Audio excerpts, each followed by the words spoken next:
আবু দাউদ শরীফের 558 নম্বর হাদিস। নবী সাল্লাল্লাহু আলাইহি সাল্লাম বলেন, ঘর থেকে যারা উযু করে বের হয়ে মসজিদে আসবেন, আসার পর নামাজে দাঁড়াইলেন, আজরুহু কাজরিল হাজ্জিল মুহরিম, ইহরাম বাঁধা অবস্থায় হাজী সাহেব হজ করলে যে সওয়াব, আপনি ওই সওয়াব পাবেন। নামাজে গেলে আপনি দেখেন কত পরিমাণ সওয়াব, হজের সওয়াব, নামাজে গেলে গুনাহ মাফের সওয়াব, নামাজে গেলে মর্যাদা বাড়ার সওয়াব, নামাজে গেলে নবীর কাছে জান্নাতে থাকার ফজিলত, আর কিছু না। মানুষ বুঝে না, মানুষ দুনিয়ার সব করে নামাজ ছাড়া। বিশ্বাস করেন আমাদের সব সুন্দর নামাজ ছাড়া। আমরা যারা নামাজ পড়িও নামাজটা সুন্দর হয় না আমাদের।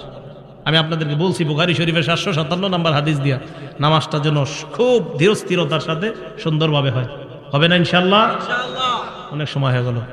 15 নম্বর উপকারিতা, এটা কিতাব আছে আল জামিউস সগীর বা সহিহুল জামে 445 নম্বর হাদিস। এই হাদিস আসছে, দেখেন কি মজার হাদিস।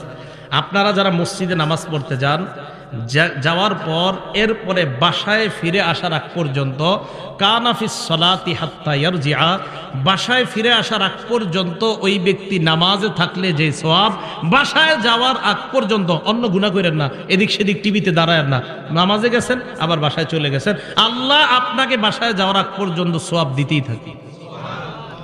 লস আছে? নাই। আল্লাহ পাক রব্বুল আলামিন যে কথাগুলো শুনলাম বললাম, আমাদেরকে আমল করার তৌফিক দান করেন। আপনারা কম মানুষ হওয়া সত্ত্বেও আমি আলোচনা অনেক বেশি করছি, অথচ আমি অনেক মানুষের মাঝেও 65 মিনিটের বেশি আলোচনা করি না, কিন্তু কেন জানি করে ফেলছি। আল্লাহ পাক রব্বুল আলামিন আমাদের সকলকে যা শুনলাম বললাম, ভাইও আমরা নামাজি হয়ে যাই। আজকে একজন নামাজি হয়ে যান, মানুষ কম বেশি কোনো ব্যাপার না, একজন নামাজি হয়ে যান, মাহফিল কবুল, মাহফিল কবুল হয়ে যাবে। নামাজি হয়ে যান, মাহফিল কবুল। নামাজি হয়ে গেলে মাহফিল কবুল। 1 লক্ষ মাহফিলের মাঝে শ্রোতা, 1 লক্ষের মাঝে যদি 5 জন নামাজি নতুন করে হয়, ওই মাহফিল কবুল। কিন্তু 1 লক্ষ মানুষ হয়ে যদি একটা মানুষও নামাজি না হয়, একটা মানুষ নতুন করে যদি সুদ না ছাড়ে, একটা মানুষ যদি ওই মাহফিল হেদায়েত না হয়, তো বলেন সে মাহফিলের কি মূল্যটা থাকে? এই জন্য ভাই, এই মাদ্রাসা কর্তৃপক্ষ মাহফিলের আয়োজনটা করছে, অন্তত আপনারা যে মাহফিলের আয়োজন কেন, এই নিয়তে আয়োজন করা হয়, মানুষ যেন হেদায়েতি কিছু কথা শোনে। আমি আমার আমলের জন্য আপনাদেরকে কিছু কথা বললাম।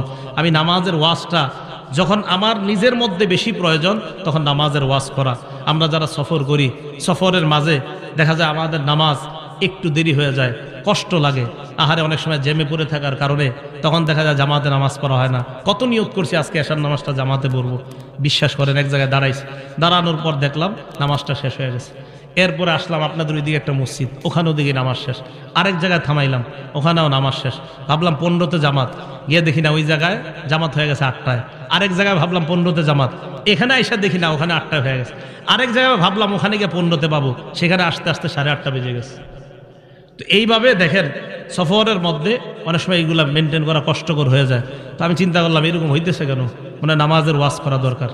তাই আজকে আপনাদের সামনে নামাজের ওয়াজ করলাম, আমার মাঝেও নামাজের গুরুত্বটা যেন বেড়ে যায়। কেন জামাত পাইলাম না, কেন জামাত পাইলাম না? নিশ্চিত কোনো অবহেলা আছে, তাই জামাত পাইনি।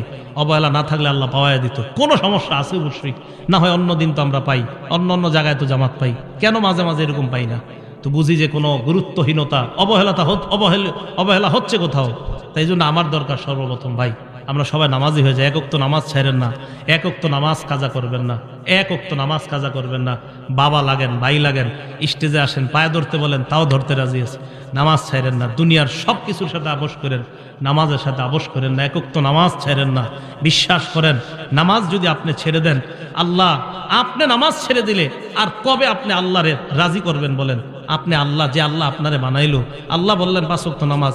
দেখেন তাবলিগওয়ালা সাথী ভাইয়েরা দাওয়াত দিতে গেলেই বলে লুঙ্গির একটু সমস্যা আছে, আপনি যান পরে আসতেছে। 7 দিন দাওয়াত দেয়, তাও একই কথা বলে পরে আসতেছে। সব কিছু তার রেডি আছে। একটু ভাবেন তো, আপনার যদি গিয়ে বলতো 1 প্যাকেট বিরিয়ানি দেওয়া হবে, কেউ হাসবেন না। আপনাকে নামাজের কথা না বললে আপনি বলেন একটু পরে আসতেছে। আপনি একটু সত্যি করে বলেন যে আপনাকে একটা বিরিয়ানির কথা যদি বলতো, কাচ্চি দেওয়া হবে 1 প্লেট, ঠিক আপনি চলে আসতেন। তাহলে আপনি 1 প্যাকেট কাচ্চির কাছে আপনি নিজে আনতে পারেন।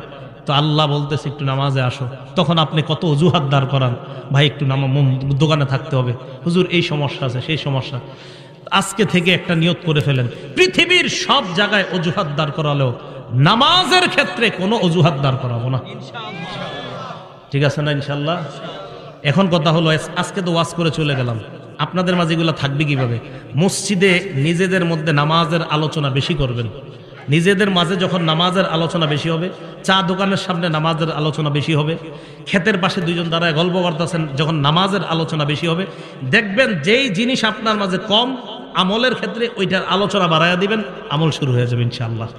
তো দেখবেন যদি যে আমার মাঝে মনে নামাজের গুরুত্ব একটু কম, তখন নামাজের আলোচনা বেশি আরেকজনের সাথে করবেন। আসেন মুরব্বী, একটু নামাজের ব্যাপারে আপনি আমারে কিছু শিখান, আমি আপনারে কিছু শিখাই। তো দেখবেন নতুন করে নামাজের প্রতি আবার জজবা তৈরি হইতেছে। আল্লাহ পাক রব্বুল আলামিন আমাদের সকলকে, এলাকার নারী পুরুষ সকলকে আল্লাহ 5 ওয়াক্ত নামাজ সময় মতো যেন পড়তে পারে আল্লাহ তৌফিক দান করেন। আমিন।